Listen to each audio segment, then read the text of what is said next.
Black Myth Wukong is like that cheeky 8-10 date you once had. She looks great, she sounds wonderful, and there's plenty of action to keep you entertained, but when you wake up the next morning, you can't help but feel something is missing, enough holding her back from becoming your future wife. Now don't get me wrong, Black Myth is simply jaw-dropping at times, with a soundtrack that will have your ears tingling in all the right places. It plays very much like a martial arts movie on steroids, but just like that date, there are moments when you're left scratching your head, wondering why they didn't just sort out the obvious issues. So grab a pint, sit your asses down, and let's dive into the highs, the lows, and everything in between in today's review. Let's address the big hairy elephant in the room. Yes, Black Myth Wukong is definitely taking a page out of the Souls-like playbook, and you'll feel it from the get-go. You kick off as a scrappy little monkey, the kind you'd expect to see pacing around in the world's shittest zoo. But as you smack down enemies, you'll be snatching up their soul wisps like you're hoarding pints at the local boozer, gradually bulking up from a flea-bitten primate into the Jackie Chan of the monkey world. And with over 90 bosses to face, you're in for a proper fight. But don't worry, it's not Elden Ring levels of sadism here. There's enough variation and a bit of a helping hand from its spells and abilities that will prevent you from hurling your controller across the room. This is where Wukong really starts flexing its muscles, showing off with the sheer number of options you've got for character development. It's not just about bulking up your health or stamina like you're hitting the gym. You've got the basics covered, sure, but as you dive deeper, you can start fine-tuning your monkey's martial arts skills, creating devastating attacks or nimble movements that would make even the most seasoned Shaolin monk break a sweat. As you unlock spells, you'll be whipping out some seriously powerful moves that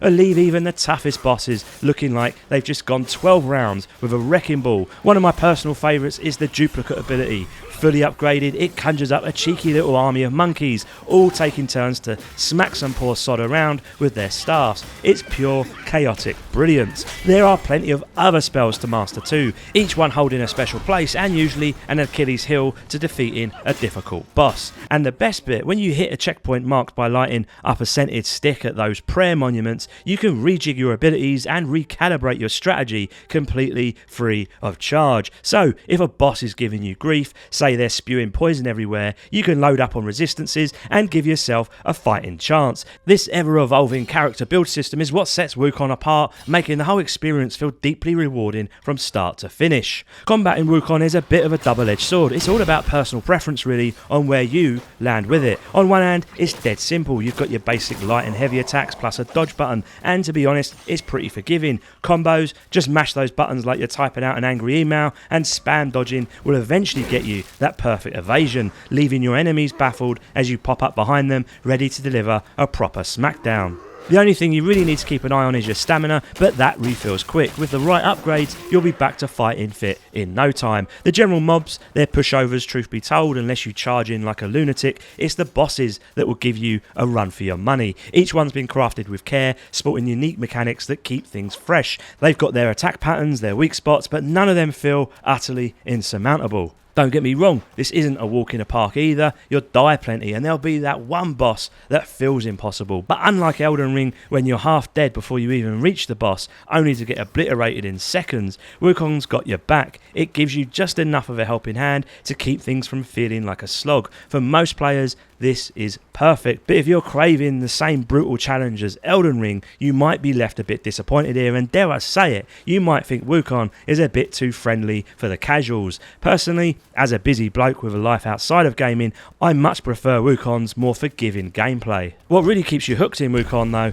isn't just beefing up your character, but the thrill of upgrading your weapons and armour. It's like a treasure hunt. Defeat a side boss, snag a special item, and suddenly your staff's got a shiny new ability. This adds a proper incentive to track down every boss you can find, and trust me, it's worth the effort because these upgrades make your journey a hell of a lot smoother. But this urge to uncover every item, loot every chest and explore every nook and cranny of the map also exposes one of Wukong's most glaring and frustrating design flaws. It's here then that keeps Wukong firmly in the 8-10 category and prevents it from achieving its full potential. We'll dive into the game world and graphics in more detail later, but as you can already see from the video, Wukong's world is an inviting space filled with rocky crags leading to ledges above or hidden alcoves with shallow lakes just begging to be explored. You'll spot vast spaces in the distance, almost certainly hiding a chest or two, but when you actually try to flex your monkey skills and start exploring, you're met with an invisible wall. Fair enough, you might think. They can't make every part of the map explorable, but the more you push the boundaries, the more you realise the whole world is like a cruel mirror maze where you hit wall after wall until it dawns on you that this seemingly open world is nothing but an on-rails beat-em-up in disguise. It's here then that the stark contrast with games like Elden Ring or even God of War become glaringly obvious. Where those games feel expansive and immersive, Wukong's exploration feels like a cheap trick, constantly reminding you of its limitations. Time and time again, you're left with that sinking feeling of disappointment, knowing how easily they could have given us just a bit more freedom. But for some reason, your agile monkey ends up feeling like a lame duck, held back by a world that promises so much but delivers so little. Another gripe with the exploration in Wukong is the utter lack of direction. No map, no compass, not even a hint of where you're supposed to be heading. And to make matters worse, the game doesn't offer enough unique landmarks to help you get your bearings. Take this snowy map here for instance. I was trudging around in circles, staring at the same reused rocks and trees, utterly baffled as to whether I'd already been here. It's like trying to navigate a bloody IKEA without a floor plan. A simple map, even one that unlocks as you explore, would have done wonders here. Instead, you'll often waste 10 to 15 minutes fast travelling between checkpoints, desperately searching for that elusive path you thought you saw earlier, only to be met with yet, yeah you guessed it, another invisible wall. The sad truth is, if they put a bit more effort into refining the exploration and cutting down on that frustration, Wukong could have absolutely knocked this one out of the park. Now back to the good stuff, let's talk about those graphics and the world design. Simply put, it's stunning. I wasn't sure what to expect going in, but it certainly wasn't this. The world is packed with density and detail, vegetation crowds the edges of pathways, ancient stone monuments loom over the land, and light shimmers through the leaves. Everything here reacts to your presence in ways that feel almost magical. Bushes flex as you stroll past, footprints leave their mark in the sand, and even your staff leaves its own impression in the world. The attention to detail then is just pure chef's kiss. The design of each map, split into 6 distinct chapters, keeps things fresh with enough variation to prevent things from going stale. The first chapter is the real showpiece, with its lush green forest thick with life, but Wukong is on a mission to take you through a range of biomes, each with its own unique style, and if you're lucky enough to crank up the settings to max, you're in for a visual feast of particle effects, whether it's that swish of your staff landing on enemies or the ethereal wisps of light guiding you to the next checkpoint. It's a treat for the eyes. The real showstoppers are the boss fights. Ice, wind, lightning, all filling your screen with dynamic lighting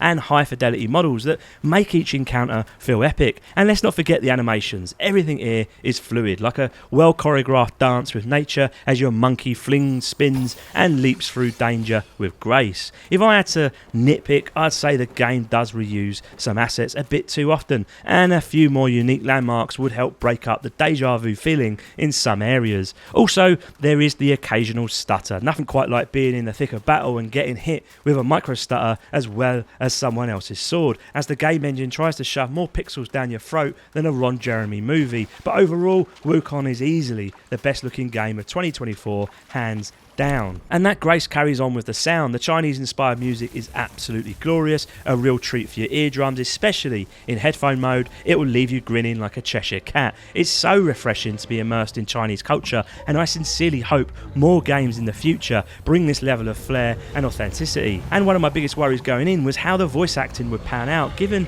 that you're a monkey chatting with wolves and all that shit. But let me tell you, they've absolutely smashed it. No cheesy lines, nothing that makes you cringe. Everything is delivered with purpose and flair, keeping the immersion intact. But the real winner here, the sound effects. Every little interaction in the game has its own sound, from the subtle rustling as you walk through vegetation to the earth-shaking booms of lightning strikes. The level of detail is so rich that if you play this any other way than with headphones, you're doing yourself a disservice. Plug in, crank up the volume, and let your brain be fully transported into Wukong's glorious world. It's an audio experience that you don't want to miss. So as you can probably tell, we're pretty smitten with Black Myth Wukong here. The rags to riches ambitious tale, exceptional sound design and stunning worlds make this a spectacular entry from the fine folks at Game Science. It hits that sweet spot of difficulty, offering a solid challenge without tipping into the realm of brutal, and the character progression and abilities are an absolute joy to mess around with.